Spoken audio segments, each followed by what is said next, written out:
moment. Gotta seize the moment. This is Differential Points Podcast. Welcome and join us each week as we discuss topics on the news, weekly events, pop culture, sports, movies, dating, relationships, finances, religion, political views, and much more. As we tell our stories about real-life situations, advice, and opinions through witty banter and jokes. Whether in your car, in the gym, or relaxing in your own personal space, you're sure to be entertained and informed. I guarantee it. I'm your host, Sheldon. I'm Ronnie, your host. And this is Differential Points Podcast. We are here.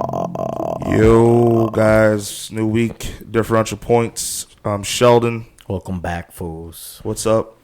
It's here. My favorite guest in the whole wide world. I've been begging for this lineup. They're here. I have two corners to represent. In the red corner, we have the defending champion from Jamaica. Welcome, Barrington Hines. Thank you. In the blue corner, we have the hottest shit from Managua, Nicaragua. That's right, baby. Back in March 11th, 1970. Welcome to the podcast, Alang Francisco Kahina. Yeah. It's good to have you guys here, sincerely. It was a pleasure. Yeah, no, Ronnie's been talking about you guys forever. Talking about when you guys on, so, you know. Thank you for coming. Mi casa, su casa, you know. Gracias. So tell us about yourselves from left to right. Whoever wants to start first. Reading your greeting cards. I guess I'll start off. Yeah, red corner. Originally from Jamaica, West Indies. See. And I came to America when I was 5 years old. Moved up to Connecticut. Yeah. Where most of Jamaicans moved to. Hartford, Connecticut was the big place. But my father moved to Stanford. Grew up there. And eventually went into the Marine Corps. Spent 4 years there. Came back and did 4 years in college. Got my mechanical engineering. Nice. Worked for an aerospace company for several years. And then moved down to Florida. Started working down here at Bell South Telecommunication Bell company. South in the house. Yeah. Can I say that? Yes. All right. Shout them out. Yeah. Shout out to Bell South. Represent. Yeah. Aren't they now considered AT&T? Yes. That's Yeah. AT&T now. They We got don't bought care out. about that, though. It's Bell South in the house, though. It was. Yeah. That was the way you say it. It's kind of rhyme. What about you, sir? Alan Kahina. Mr. Kahina, sir. The lucky father of Ronnie. And So unfortunate. 1984, I arrived from Nicaragua to Sunnyside, New York, Queens. That I did not know. Wow. Yeah. So you're a New Yorker by heart, kind of. Yeah. In a sense. The hat didn't give it away. I left. No.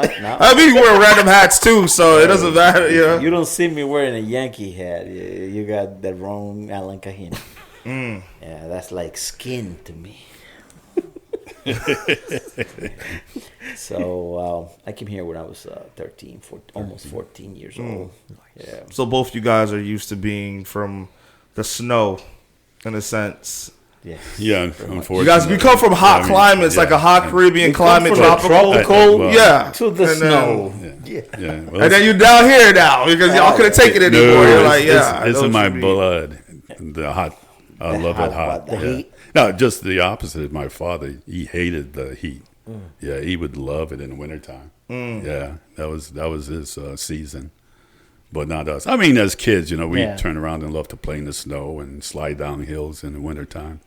Yeah, we had fun that way. But, once you get out of that kid mode and you start to have to pay rent, mortgage, whatever the case may be, put food on the table, have your own shelter, then it's all work, right? No more fun, no more sliding down the hill.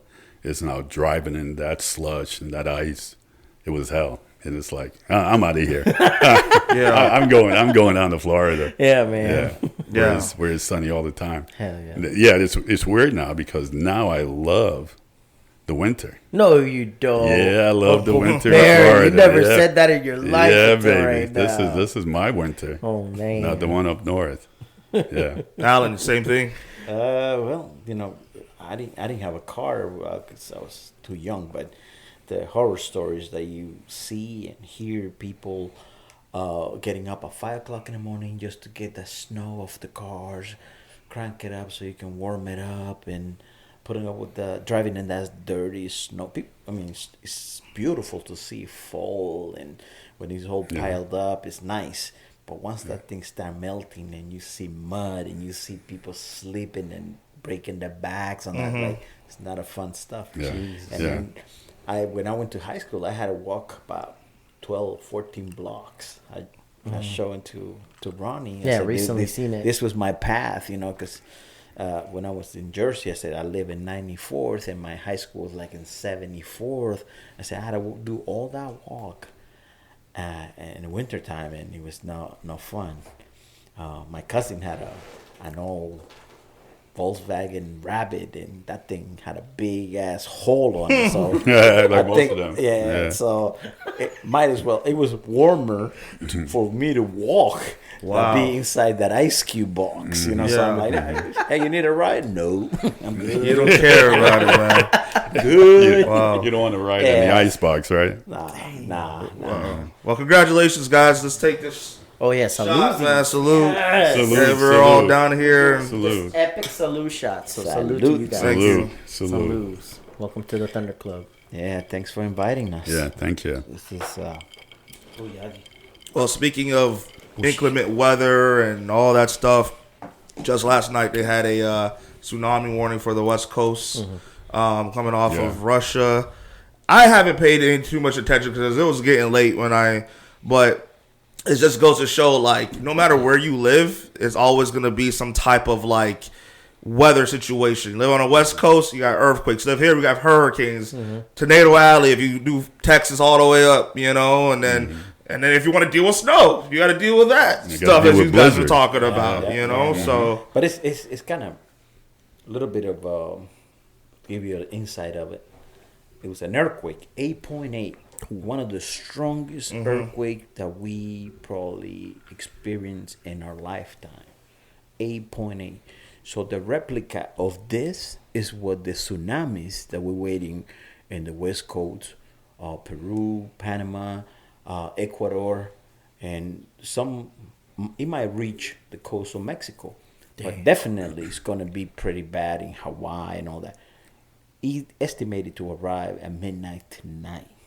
So In Hawaii, I thought it already. the aftershock is going to arrive in Hawaii. I thought it would have already kind of went by already. Yeah. no, it went by Hawaii, but our coast here, West Coast, tonight. Damn. Oh, Peru. Oh, okay. They got the high alert that it might arrive at midnight tonight. So what would that ensue with that big ass magnitude coming over? Like, is it going to hit more as like a tsunami wave breaking on our shores? Is that how you're saying this? Yes. Well, that's what it was supposed to do in Hawaii too. Hawaii, but yeah. it never happened though. It never happened. It hit Hawaii. Not as bad as they were expecting it. Because they were saying it was going to be waves as high as 3-4 meters. Damn. 3-4 meters high. So we're talking about 12 feet. Yeah. Wow. And yeah, the thing is, in Hawaii, they were all trying to evacuate out of the city, and they couldn't go 1 foot because of the traffic jam. That's So it's like, oh my gosh, please don't let that wave hit, because these people don't have a chance. they don't have a chance. Right? Especially in the lowland, right beside the water. If you got a 12-foot wave coming in, it's going to go inland really far. And all these people in their cars stuck on the roads, it's over for them. Right? Man, this is worse that it's an island too. It's not like they can go. Well, you can't just hop on a plane. Like planes aren't going to be flying out of there like that. Right. But you can try to get up to the mountain top. Get up higher. But how are you going to get up there when you're not moving in traffic? So that was the scary part about that whole thing. Yeah, that's nice. But thank God it didn't. And then living here in Florida, that's like my fear too, because we're so elongated. It takes like 6-7 hours if you live down here to get to like Jacksonville or Gainesville. Yeah. So can you imagine everyone evacuating going north? it's already hell coming out of Broward and Miami-Dade.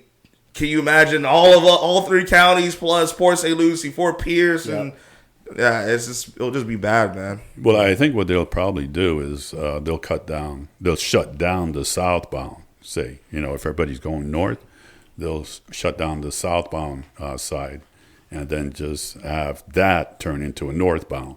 Two north. Wow, that's interesting. That That's sounds a good very idea. logical. So you'll have a 2 northbound Yeah. going. I mean, because why would you be driving down into Danger. Like danger anyway, right? So Yeah. it doesn't make sense. You'd be crazy to be coming down into it.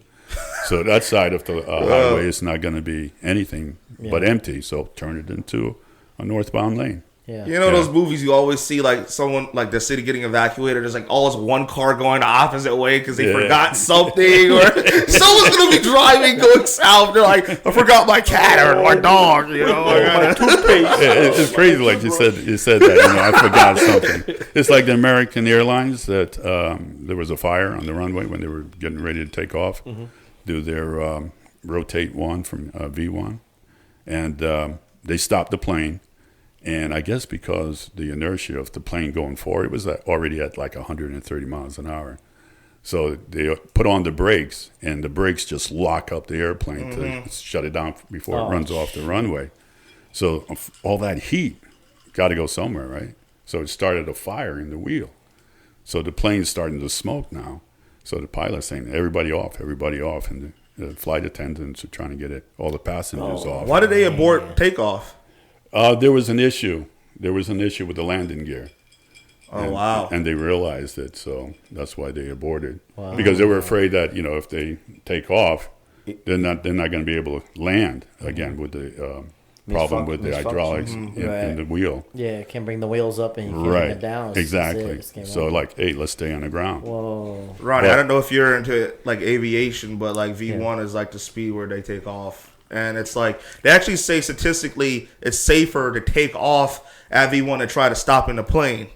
Because as you said, all that inertia, it's like, just take off. But if they have a landing gear problem, then you got that problem later down the road, Yeah, because if they go in the air and continue to fly, eventually the gear's going to, the wheels being stuck out, that's not going to be good. I mean, if it was another issue, say, they'd go ahead and take off like that, like you said. And then just do a come around, do a Mayday. That's a normal thing, right? As far as circulating the air until air traffic control can have you down if your wheels are just stuck. That's a normal thing. But that must be a weird scenario that happened where pilot kind of freaked out. But the really thing that where I brought it up was because you were talking about coming down south because I forgot my watch, my Gucci watch in my safe, and you're coming back down for that. The passengers, you're supposed to come off the plane with no bags, no overhead, baggage, personal items. You just get off the plane. I see people coming out the plane with their bags. Yeah, they were loaded down. They were loaded down. There was this one father. He came off the plane, slid down. He got like maybe 3 or 4 bags in his right hand. Oh my God. And he's got his infant child in the left. And he lost his balance when he reached the bottom and topples over onto this poor little kid. Oh, wow. Because he's got all this bag in his other hands and can't get the balance. No. It's like, dude, what are you doing? Come on, man. And everybody else is still on the airplane. Yeah. that are about ready to die from the smoke. Yeah. So it was sad to see that because, even though you joked about it, there's people out there that's still taking their bags and they're still worried about that personal item that can be replaced. Are you serious? Holding everybody's life up. Yeah. Just for your shit. Exactly. Thank you. Thank you. I mean, people are so selfish, just for man. shit. It's not even worthy shit. Exactly. You can buy a new laptop. Yep. You can buy a new carry-on If your bag. passports get burnt up, they know why. They were there. Exactly. Yeah. Speaking of traveling, so Alan, you guys go back home a lot. You go back to Nicaragua, once a year or twice a year? You just call me the N-word? Nigger. Yeah. The Nick. Please. We call it Nick. This year so far, at the end of August, it'd be my 3rd trip this year. God damn. 3rd? Wow. Awesome. Yeah. I go home. My mom, she's getting there, man. She's old, and it's a little bit more demanding, and I got the time and the means to make it, so I go visit them more often. I keep an eye on them, closer. Like the last time I went out to her doctor visit. She was supposed to get an MRI, and she's claustrophobic, so I needed to hold her hand literally, and go with her at the doctor's office, and you can tell that she appreciated me being there. So Yeah. and it was Mother's Day. It's the May 30th in Nicaragua, so it was a double thing. So I took her out dinner and went in that doctor's office, and it's just a 2-hour trip, and it's a 2-hour to 2:15.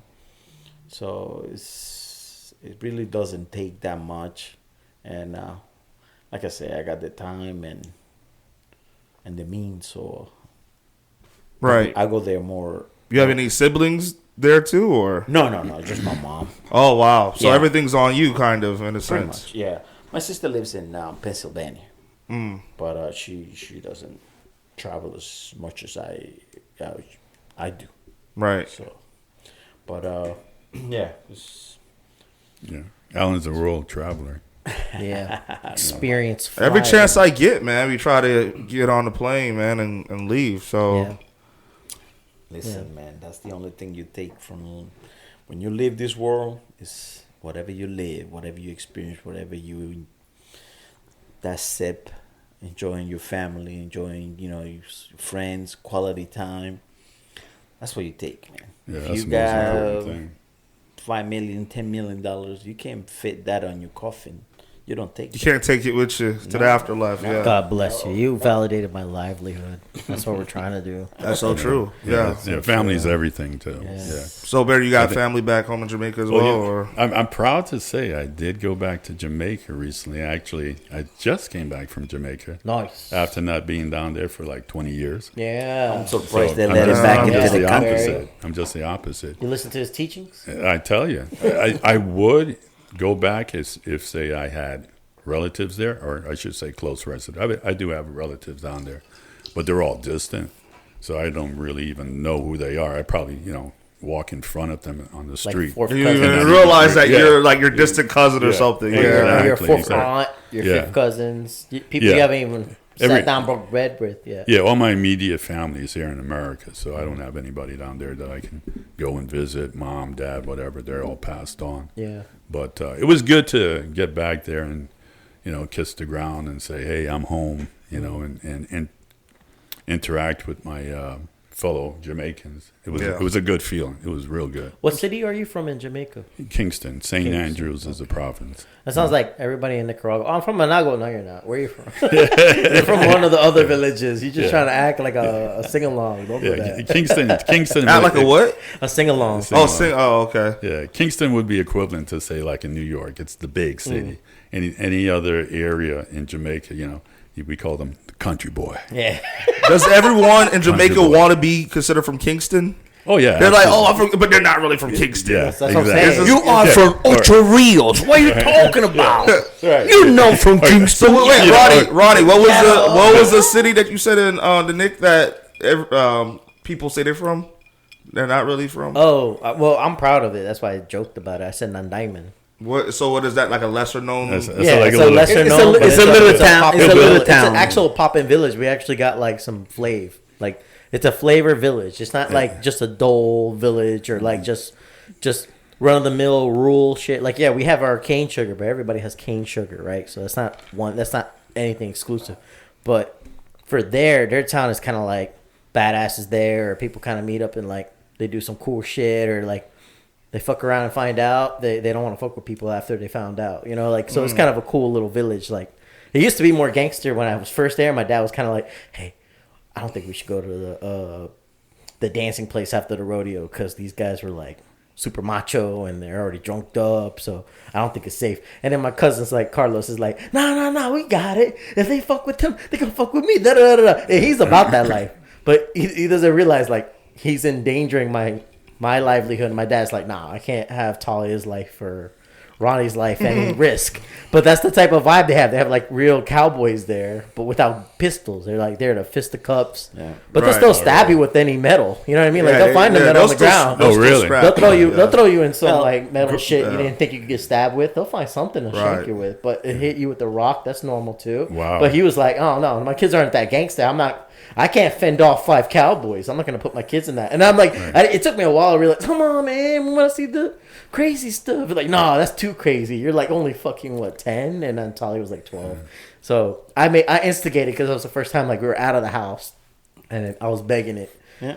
Yo, Barry, don't feel too bad. I was actually born in Barbados. Oh, okay. Right. I feel bad for you. I feel bad. You can put your. I feel bad sadness for on there. Barbados. Here we Yeah, go. rest in peace. So the thing Let's is, confess. When's the I last haven't time? been there. December will be 20 years. Okay. And I got family there. Yeah. I got cousins, uncles, aunts. Yeah, everything. My mom's here. My aunt is here. But like my extended family, they're there. And one of my cousins were making fun of me. He said, hey, man, like, if you don't come back by this year, we're going to have to pull your Bayesian card. Because it's like, I've gone to Dominican Republic more than I've been to my own home country. That's a shame. You know That's what I'm a saying? shame, yeah. But It's it's not a shame like, to him. Yeah. He feels love there. Oh, my God. I might have to consider that my second home, you know? The So- time that we're living in, I'll suggest all of you to make you peace and amends with your home country, because we might get kicked out. We might get kicked out of here. So Well, you were born here, right? I was born in Barbados. Oh, you were born in Right, I have Barbados. citizenship there and citizenship here. Do you So have- it's Oh, you dual got dual. citizenship. have a- Yeah. I'm the only native in America, so you guys are all foreigners and shit. I know. Yeah, hey, you're not What was gonna that kick- question, Alan? What you said? What was You're that not, question? you're not going Green to kick us card? out, Ronnie. I will, only you, Uncle Bear. I can promise you. I got you a pardon. I don't know everybody else. These You guys. keep ice off. If the right woman comes and if the conditions are right, I don't know. I might have to Have to marry in. get that green card, as you said, man. I don't know, man. We'll find you somebody that's good with the Barringtons. No, that's good. That's good that we all travel, and because I just feel like it just breaks the monotony here, because we get such in a routine over and over again. It's like, man, like something's different, It's like outside looking in, everybody thinks like America's perfect, Yeah. But then when we're here, we're like, yo, everyone thinks like outside, like we're all millionaires, and we're like, no, there's poverty here too. Yeah. We're struggling a We're little bit, struggling, inflation and yeah, it's things just at a are different happening level, and- Yeah, man. It's just struggling. Yeah, because we stayed at an all inclusive, so we're isolated from the rest of Jamaica. But I'm like, I'm not standing for this. I'm going out. Yeah. I'm going to walk the streets and just Straight be up. among my people. yeah, And Yeah, as soon as the you authenticity. you walked outside the gate, there's somebody there like trying to hustle us. But it was like, I'm ready for it. Come on. You expect it. Yeah, I'm here. funny he says that he went to Nicaragua by himself.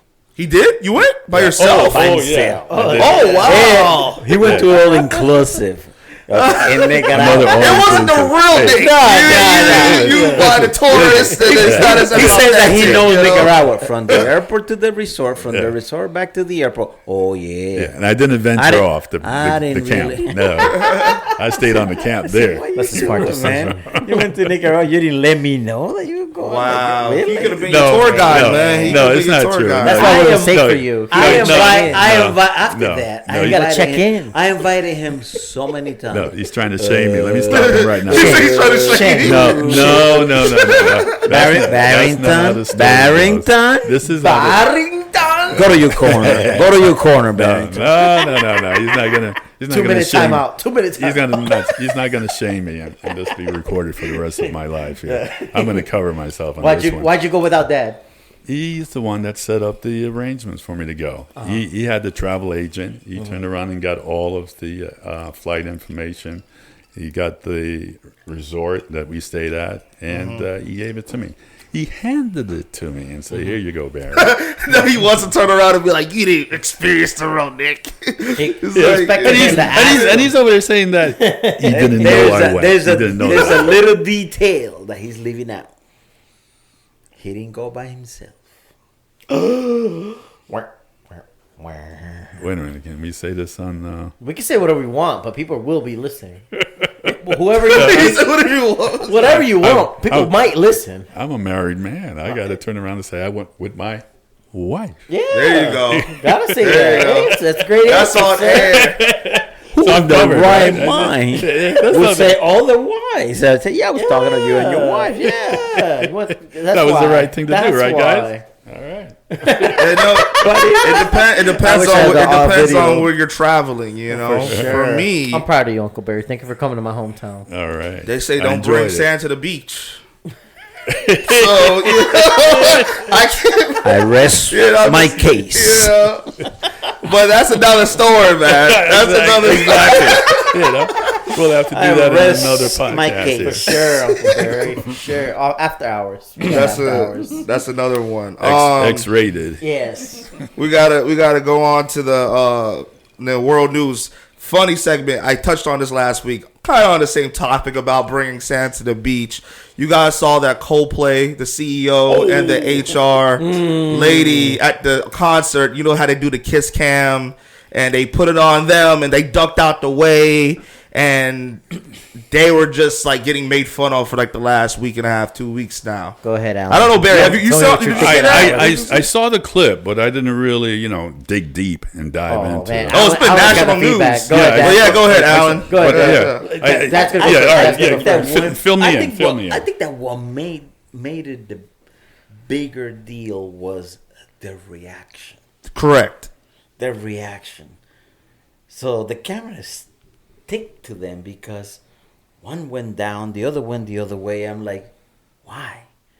You know? If they just played it off like nothing happened, then Yeah. they'll be like, whatever, right? Yeah, whatever, yeah. You know, they would like say hi or whatever. Yep. You know, they weren't kissing. They was he was just hugging her from behind. Yep. You know? Or whatever. It was just what they could have said, oh, it was just A friendship hug. or just You could the lie spit of the about a friendship moment, hug. you know? It was just it just happened, you know.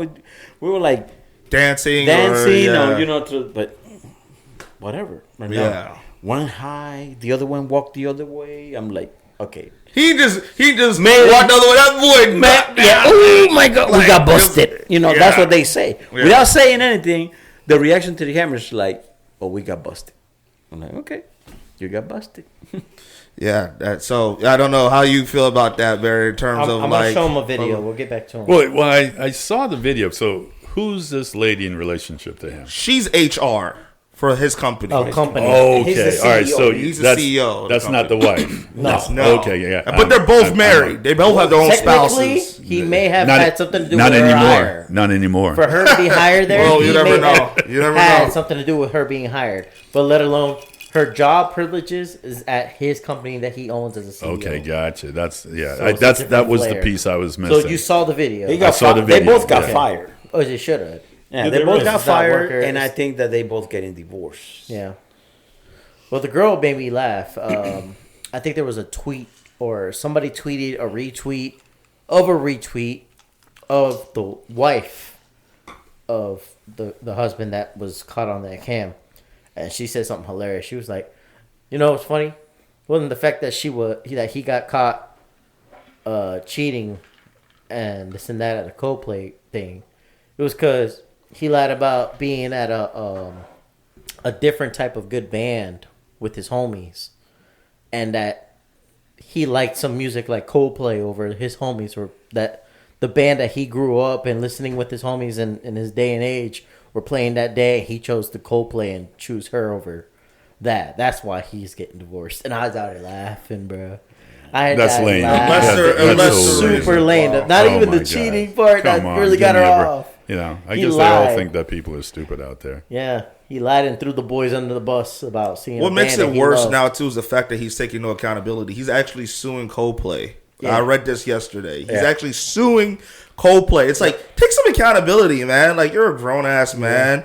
You got caught. It is what it is. And he came out with a statement saying, "Oh, you guys need to respect my privacy." No, and we this, don't. that, and third. No, we don't. Fuck Dude, you. you're No, in we a don't. public place. You're in America, dog. where Social it is media. fair use for America, video social record. media. Yeah, I don't really care. The bro. kissing camp it has nothing to do with Coldplay, with the whoever's concert. Thank you. It's the stadium that runs the kiss cam Yeah. and whatever other entertainment. Yep. You know, other than the band goes there, they play their music.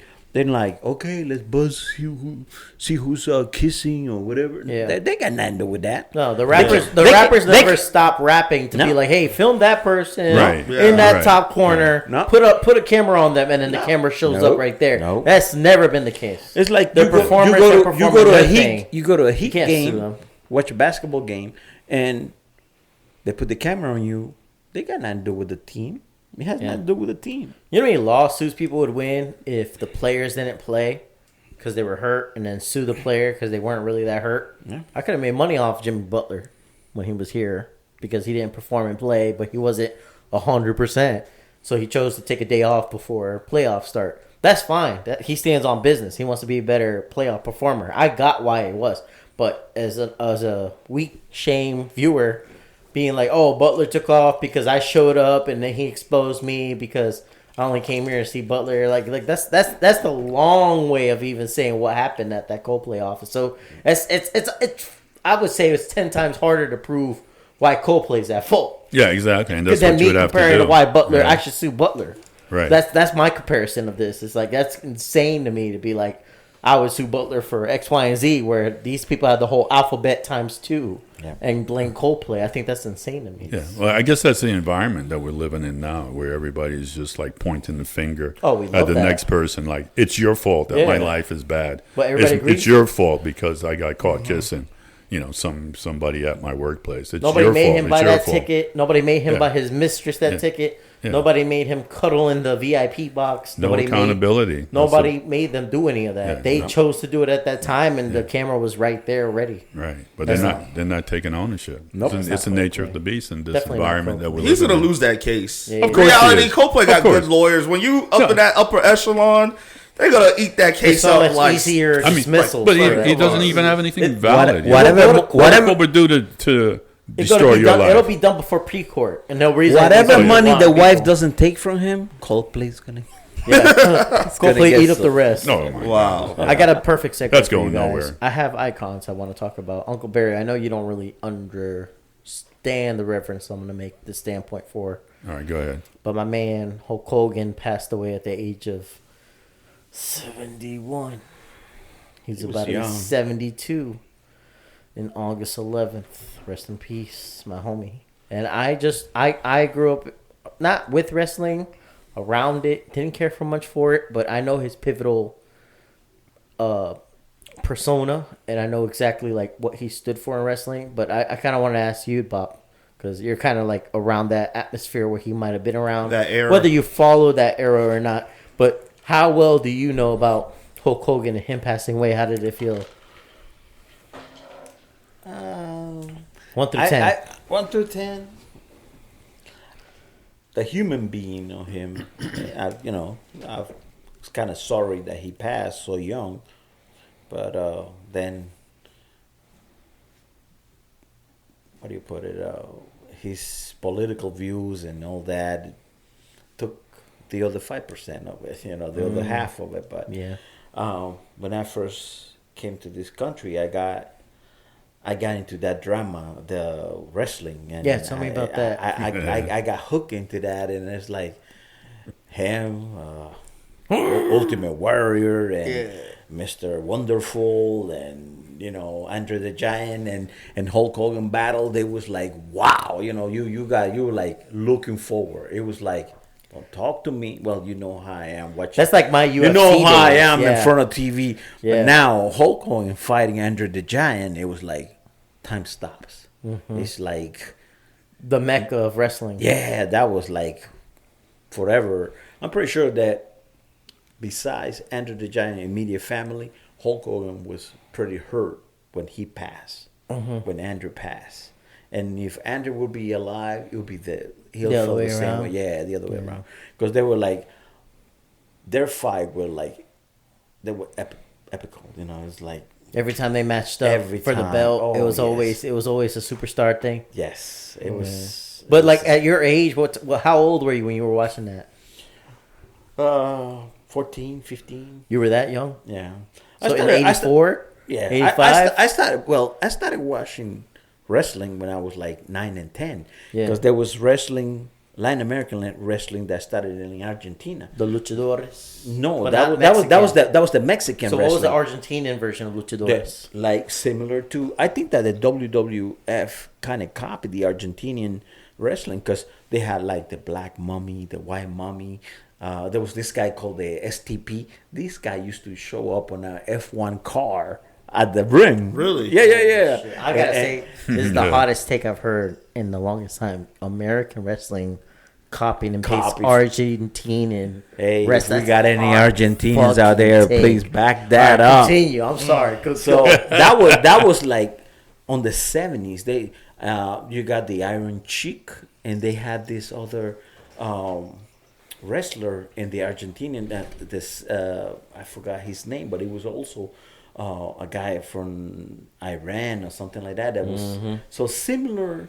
Lineups that they had Pretty were much, kind of what the yeah, roster that was. kinda remember. WWE. It was like, oh, hold on, this WWF thing is kind of familiar. I know Rikishi. Rikishi is one of my favorites, and It he was looks from like familiar. Middle This, Eastern shit. sounds so Yeah. like, and then you got like the good guys and the bad guys. So I'm like, this is pretty much the same Soap opera. Yes, it was the same pretty much. And I said, I watched this clip before, and it was there.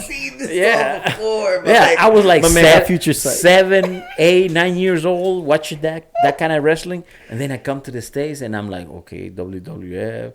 You see the Ultimate Warrior, you see Mr. Wonderful, then you see Macho Man Randy Savage, all those characters, and I got pupsters on my left. I got pupsters on my right. Sergeant, whatever, all those guys. Yeah. Man, it was like, I love that. Right, guy. Ronnie, it looks like you're getting into it. Oh no, I like some hot takes. Right? Hot takes are cool. I know you said that 5% was kind of like tainted because of his like political or his like. Nah, I said His- it's 50. I'm sorry, it's 50. Oh, 50. Oh, okay, yeah, 50. that makes more sense. It's You know, 50-50. And, you know, 50-50. Well, I took it as a 5 because he said 5% because it was more like I asked him 1 through 10.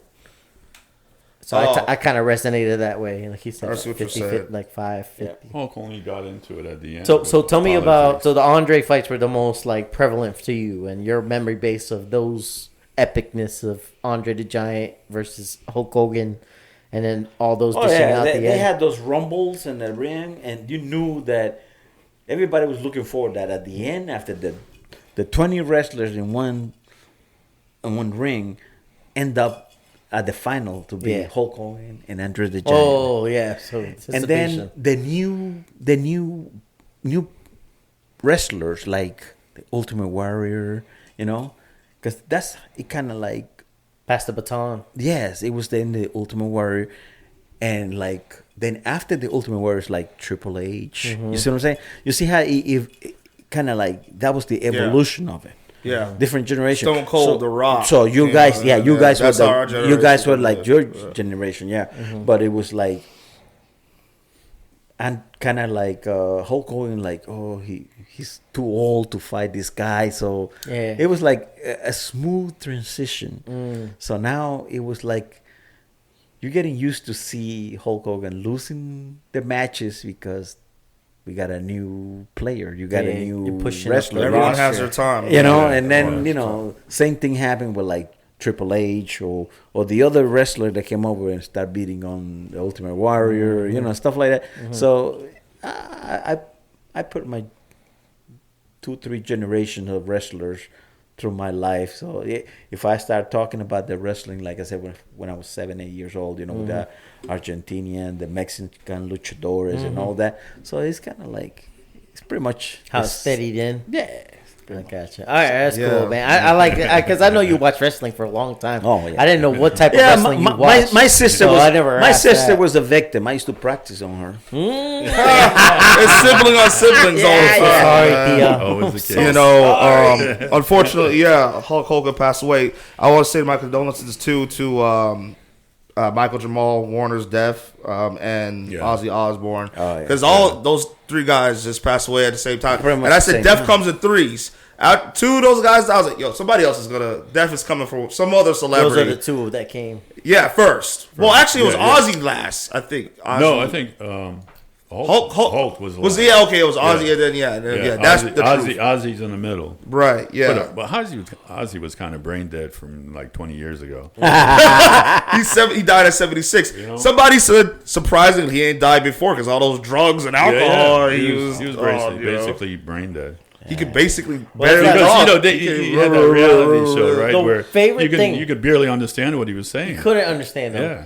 And that's what I loved about Sharon. Sharon did everything in her power to make sure he took all the right medicine, all the right vitamins, force him to work out. He's like, why the fuck am I even doing here? And he'd be pissing off the fucking cameraman. He's like, you said you were going to work out today. I fucking worked out. I'm fucking tired. I'm fucking going home. And he just walks off the fucking... And then people are like, that's Ozzy. That's Ozzy. He's done. He's done. Yeah. He's like, don't you want to perform again? Hell yeah, I'll perform right now, but I'm just tired. And he'll just tell everybody, yo, fuck off. And I'm like, yo, this guy's crazy. Yeah, he's crazy. And then Sharon had to talk him down, tell him, realize people are watching you giving these interviews. They're not just interviews. This is like a real livelihood setting. And then the kids are here like, hey, my dad's been like that for the most part, but he's not shy about his words. He's like, my mom might feel worse about him, so that's my mom feeling bad about him saying that. Like, but he doesn't feel bad about. So speaking about wrestling, in the sports world, I don't know. We like football. I don't know who's your guys' favorite teams. Steelers. I know, obviously. Who you guys like? Steelers. You like the Steelers and Bears? Just because I'm up north. That's true. Okay, so we're kind of rivals because I'm a Dolphins fan. But I feel like our biggest enemy are the Pats at the time in our division, Well, they had different ones. The Bills were for a minute. The Bills. I think they are becoming our biggest rivals now. They're formidable. They were in the 80s and 90s too. Yeah. But I don't know if you guys know Christian Wilkins. He got released from the Raiders for kissing a teammate on the forehead. That's cute. Yesterday. I don't know if you heard about that. No. Yesterday or last week? It was yesterday. Just yesterday or the day before yesterday. Kissing who? Where? What? So, I don't know if you guys played sports. You know how the locker room is, guys. You just banter. You guys fool around. And Christian Wilkins, he's one of these guys where he's just a big joker, he's a practical joker, and he's done stuff like this before with other teammates. I guess like he kissed a teammate on the forehead as a joke, and this person went and turned him into HR. So the Raiders released him. He just signed a $110 million contract too with the Raiders like a few months ago. So it's more than. You think it has to be? Yeah, more than that. I think they were looking for a reason to release him in the beginning. They made a mistake on that contract, and they were like trying to. But I think it was last year. This was last year they signed him. It was last year, right? But he just signed $110 million. Yeah, and they he underperformed. Canceled the contract. Yeah, they canceled that. Null and void. He technically messed up the NFL. You messed up 110 or 115 with bonuses, $1 million in 3 years. Wow. Yeah. He used to play here on the Dolphins. He was good, but he went to, I guess they traded him to Vegas, and he's a decent player, I guess. As you said, Alan, it had to be a lot more behind the scenes for him to get released than just locker room festivity playing around. Do you justify it? Do you justify it as far as getting rid of him? You said he got cut from. He got cut from the Raiders. Yeah. Okay. Now where is he? He's a free agent. Nowhere. This is brand new. Oh this my is God. hot off the presses. He should definitely be signed somewhere. But that's what I'm saying. It's like, okay, there was other things that build up to the kiss. Like, you going to get rid of me because of the kiss? No. Why don't you get rid of me because I remember of the build-up? His play last year was lackluster. I think he only had like 2 sacks. I'll verify. Well, he had a broken foot. That's the reason why. He didn't play for like 3-4 months. Yeah, hold on. He had a broken foot. Yeah. And he didn't want to get surgery. The Raiders told him, hey, go get another surgery. And he said, no, I'm not going back under the knife. So I think that's another reason they're like, okay, we're going to cut this guy for any little thing he does now. And that's what happened. So, but that's like that guy that shot up New York just the other day in Manhattan. I heard about that, but I didn't really, actually do my research on that yet. What was that about? Supposedly, he played football, got injured during the game, and had damage to his brains. That's what he claims from CTE. On the letter. I don't know if that's what it was, but he did say brain damage, right? Wow. So he goes into the building, and that's a sports building, and targets this company inside it that does sports. That's who we went after. So it wasn't a random shoot. It was for that sports. Target sports. Yeah, it was for sports based on the fact that he had brain damage. I'll take some. You know, but I don't know how you kill people because you got injured on the field. It's a CTE thing. You just chronically think that pressure is due to the amount of what you can't take. That pressure was from something you can't accept. And that's what causes them to go out. It's a different level of fissure. I can't explain this fissure except to explain it like the way that I was given this explanation from a psychiatrist. Mm-hmm. Their fissure isn't. Their fissure isn't like us dealing with pressure. Their fissure is like a black hole. Everything has to be pulled in between because now they're being pulled into it. So who's going to get dragged down with them? That's the simplest. Is that how the mind? Simplest form to explain it. Once they implode, who's imploding with them? Who causes this visceration of inner pain that they can no longer tolerate? Who is in that division of causing this? And the psychiatrist I talked to, he wasn't a psychiatrist at the time. He was somewhere in Albany. Met him in Vermont. He was 14 at the time. I was 12. I was listening very closely. I don't even remember his name right now. I can't remember his name right now. But he was gonna enroll in Syracuse. He already had ideas to transfer out to Cambridge, or if he said if he got better notes, he would go to Yale, but he didn't. So I think he went to Cambridge or somewhere better, whoever verified him. But the guy I talked to when he was 14 told me people implode on a different spectrum. But if you have CTE, it's a whole different grenade. It's not a grenade that you or I would design. It's a grenade like you would read in a Marvel. And that's how he explained it to me. When he brought it down to comic books, I understood that. Because comic books to me are more understandable about like a grander gesture of one being able to cause such infliction of pain. Right. And it's the emotional standpoint that they stand behind. Uh-huh. Nobody else needs to validate it. They are either the savior or the worst of the worst, dark side type of shit. So for me to understand it, he explained it in the comic book standpoint. And and Ronnie was lost. This is his cousin. I was listening to Homeboy all night, 5 hours, but it got to I'll call it the 11th hour. It was like they're playing Need for Speed. I didn't even get back on it. He didn't get back on it, and he knew I was listening. And he explained it. He was like, when you have CTE and you have nowhere else to go with that pain, you have to put that blame on somebody, and you just can't live with yourself. So who do you have to shame or let them feel that inertia of punishment? And it implodes in that way of once they figure out who caused that pain or who took them to that spectrum, it's a darkness, and they suck them in with them. So whatever he knows that he's going to turn around and commit suicide, right? But he's going to implode by bringing some. It's a different implosion. Right? You can't speak facts to be like, you're better off just killing yourself than and letting everybody else live. Which they do. That sounds more logical in a perfect standpoint.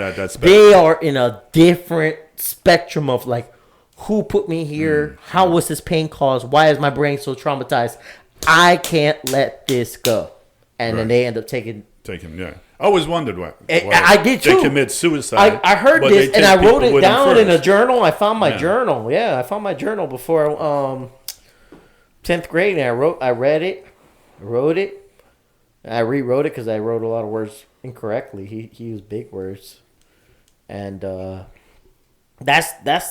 to me was like, I don't understand how people can understand this or do this. And I was their implosion is crazy. Yeah. Their implosion is in a different level, and it's not for me to let you understand. It's just people feel different. People do different. It's not to reconcile. Oh, you're better off just killing yourself. Right. Yeah, that's the easy way out. That's the right way to do it. Right. That's the best way. You know you're fucked up. You're fractured. I'm sorry. I can't live with myself like this. And then you just take it out on yourself before you kill your parents, or you kill your siblings, or you kill your. I call them tormentors, like Harry Potter shit. I'm sorry, this is getting really dark and bleak, but when I remembered this shit, I was like, damn, I didn't get it. I still don't get it. I understand the explaining.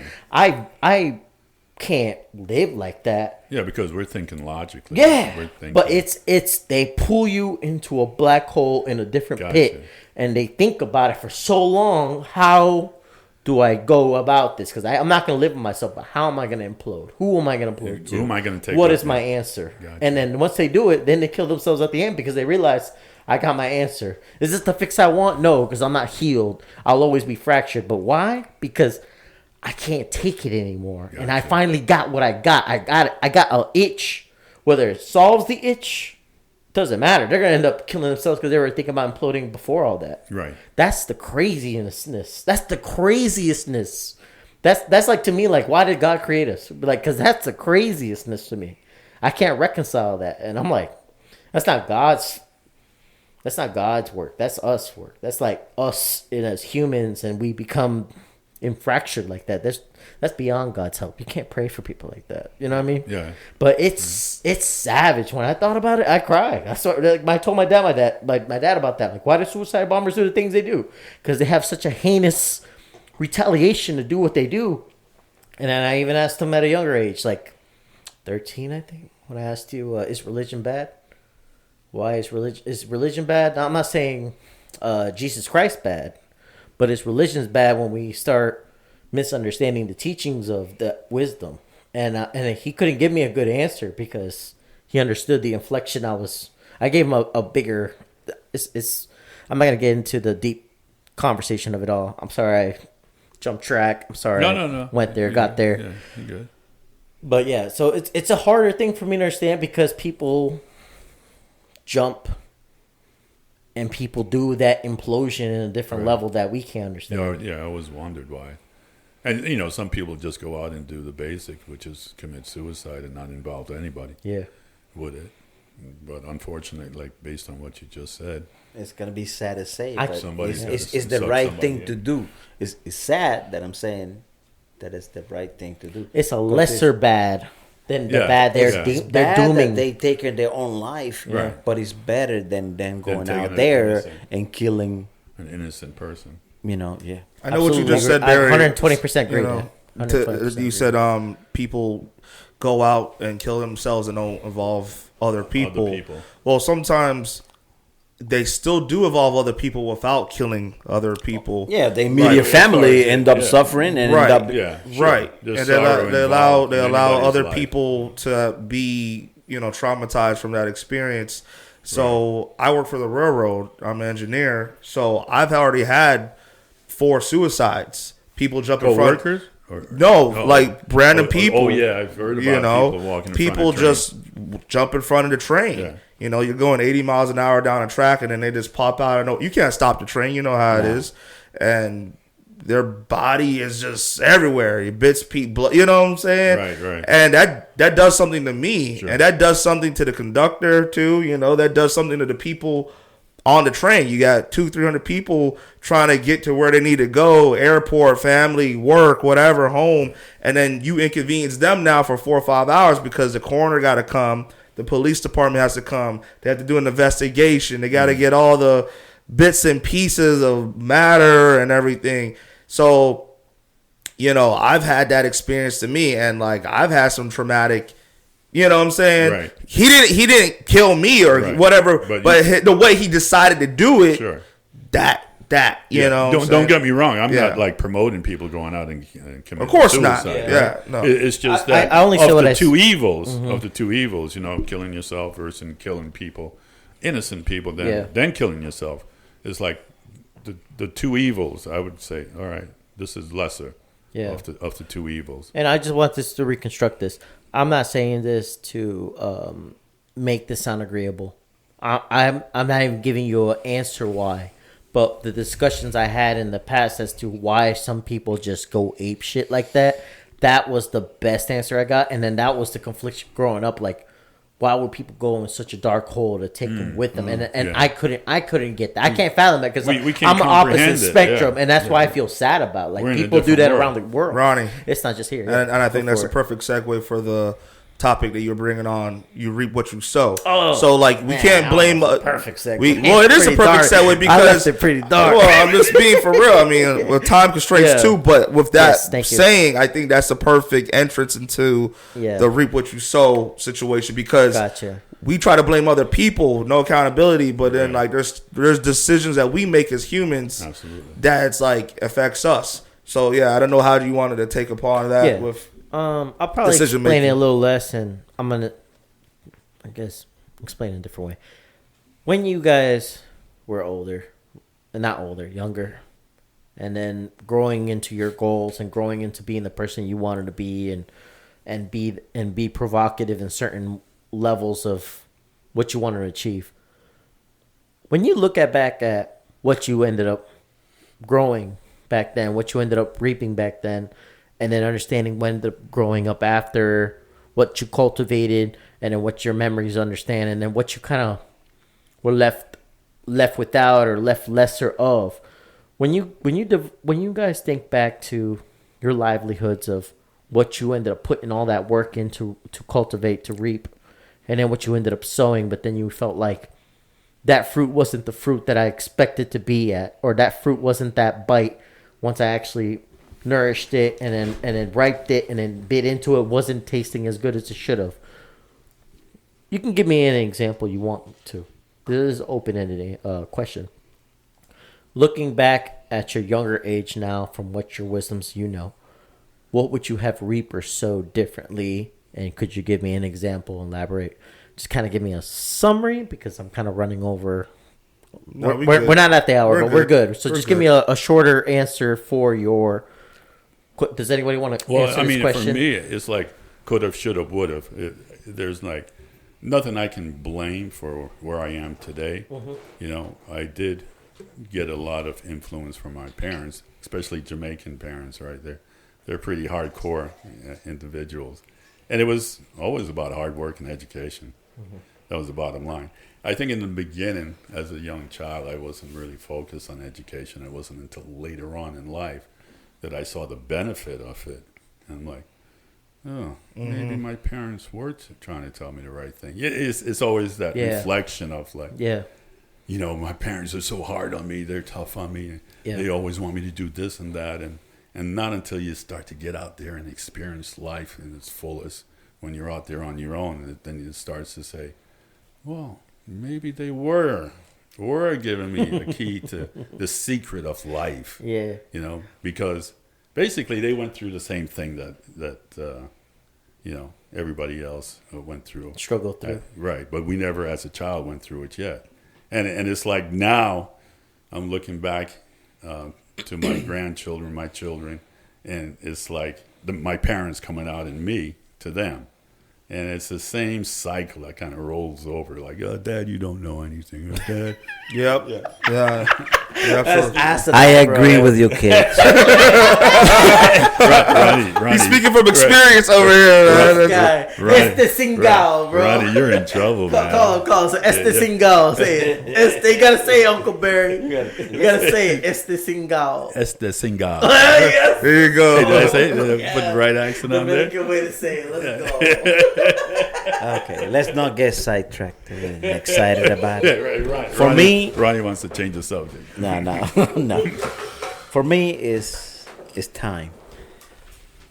Time. I think if I get another chance in life, it would be taking my time, spending it wisely than what I did. I think that I miss a lot. I miss a lot of Ronnie. I miss a lot of my daughter. I didn't build up a career as normal people did. I became a dad at a younger age, so I worked because I didn't want my kids to lack anything.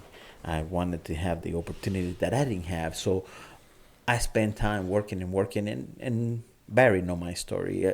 I started working at a younger age, so I would have, if I would have had the opportunity to do it all over, it's just spending more time with my kids. You know, instead of life being focused on That's what you got to Careers. the money. Time is or- precious. Yes, time is something, Time is precious. and that's listen. It's something that you got all the money in the world. You can't buy an hour. You can't buy a day. You can't buy that. You can can't buy buy anything else. That's but, true. Yeah. But you cannot buy time. Yeah. You cannot go back to that. So that's why I'm kind of like always try to be deep with my kids. I see them, I hug them, I kiss them. Since they were like Never lost. they were them. born, that is still my son. He's bigger than me, and I still hug him and kiss him and tell him every time I see him that I love him, and it's something that has been there because I feel like it was a lot of times that went missing. Well, Absolutely. you know, I'll have to testify to what Alan just says, because when I met Alan and met his family, beautiful, beautiful family, I saw that love that Alan would show his kids to you and to Talia. I saw it, you know, looking into the house through the window, so to speak. And I was impressed because I've never really had that kind of love in my family growing up. It was more discipline. It was more, you know, achieve your goals. Structures. You know, structures. You know, work hard. Love wasn't there. It's tough love. It was tough. That's love. tough love Yeah, for sure. Yeah, it was definitely tough love. No, because- I had some of that for my kids too. You know, I was Oh, yeah. I was tough. I was yeah, tough. you got to be. Cause I think your- more your cultures kids- experience tough love more than other cultures, Yeah. for Yeah, sure. absolutely, absolutely. You know, because we had the basis, which is, you know, roof over our heads, 3 square meals a day, a warm bed to sleep in. You know, all the basics were there, but some people have more than others, and Alan, that's what I saw. He had that love that he would show to his children, which was special in my book. That's why I got attached to him so much. Though, you know, over Uncle the years. Barry. He owed me some money. You But tell we don't me want to talk that. about that. Yeah, man, that was what was really something that drew me to Alan. Plus the fact that we're both from the islands, or not from the islands, but from foreign countries. Somewhat Caribbean. And Yeah. and you know, we came to America and we struggled through all of the hardship and trials and tribulations. Yes. And you know, we had that same kind of root, that same basic foundation. Yeah. So that's another thing that drew me towards Alan. But even more was the love, Yeah. which is really great. It's very kind of you. Say thank you so much for sharing that. Yeah. And Poppy, thank you for sharing that. Yeah, appreciate that. Yeah, hindsight's 2020 because Yeah. even though we're 34 years old, I'm sure Ronnie and I can think back in the last 5, 10, 15 years of what we could have done differently too. I could only imagine being in a position of being 50 in my 60s, you know, God forbid, being on my deathbed and then being like, man, what could I have done differently? You know, Yeah. because there's so many people that die that don't get to experience their goals and their dreams, you know? So it's like, I just think mistakes are going to happen. It's Yeah, inevitable. absolutely. None of us are perfect. No. None of us are born with like a manual how to live your life correctly. Right. You know, this is what you're supposed to do from day one. And, you know, so we're prone to make mistakes. We're prone to just grow within this chaos, Yeah, this chaotic dysfunctional world. Chaotic. society. Yeah, right? that's all it Yeah. is, man. Right. So Dog eat dog, rat race. I would say it right now. I'm gonna represent.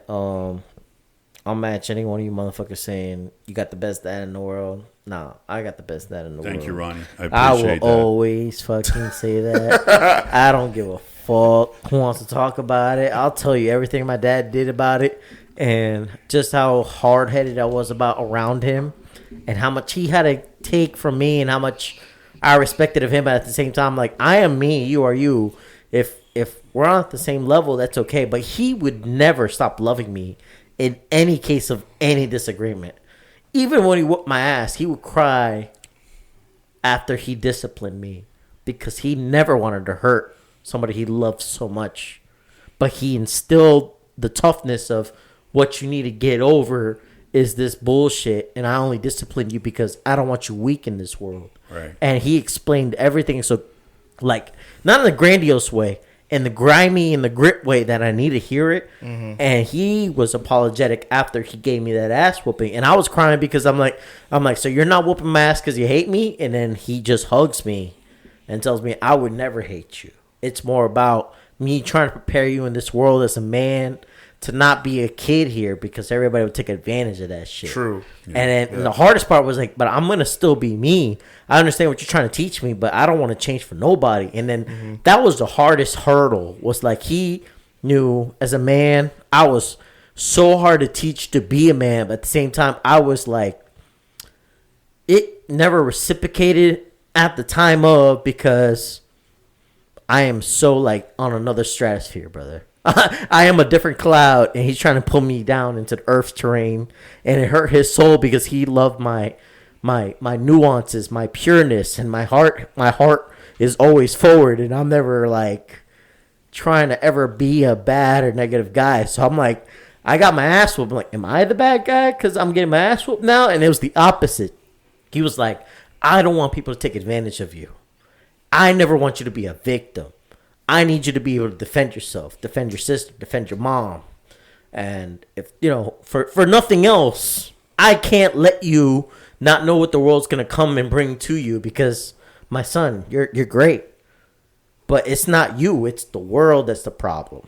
So I have to prepare you for all this. Yeah. And it was such a balance where like he did the heavy, he did the hard, he did the soft load.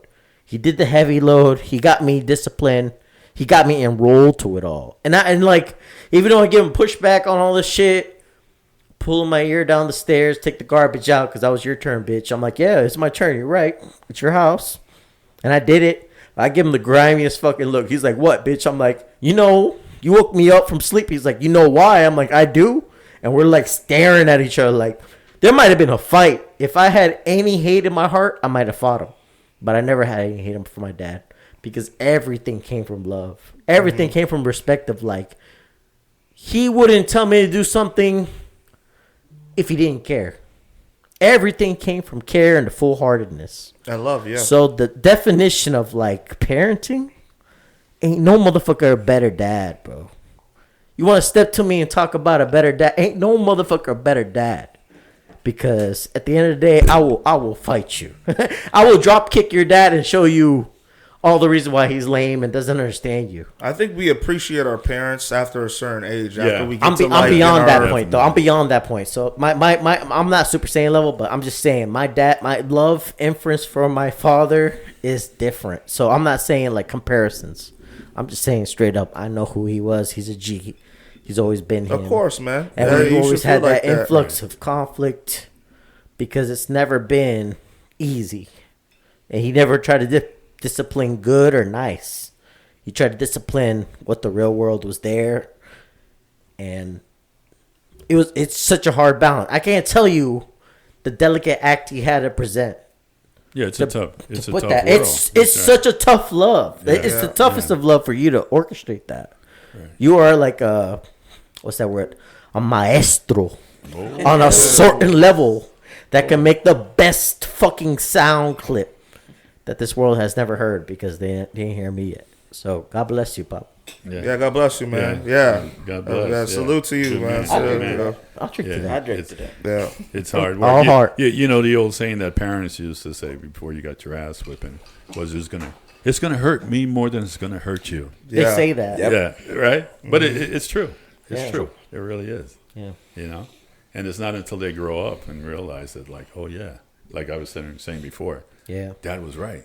Yeah. That's my biggest fear of becoming a parent, is realizing my parents were right.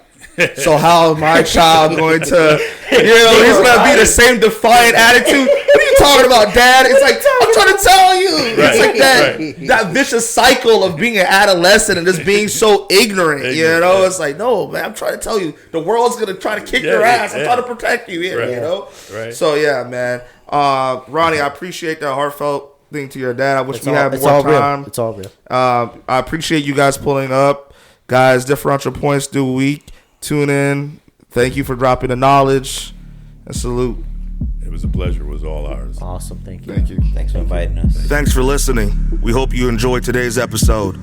Join us again next week for new episodes every Friday, exclusively on Spotify, Apple Music, and YouTube. We strive for the best possible content. We do so by engaging with our fans and listeners to discuss topics you want to hear. As we continue to grow, please don't forget to like, rate, comment, follow, subscribe to our social media and podcast platforms. In addition, don't forget to share with your friends, family, and loved ones. We look forward to hearing your feedback, and we appreciate your support. And thanks again for listening to Differential Points Podcast.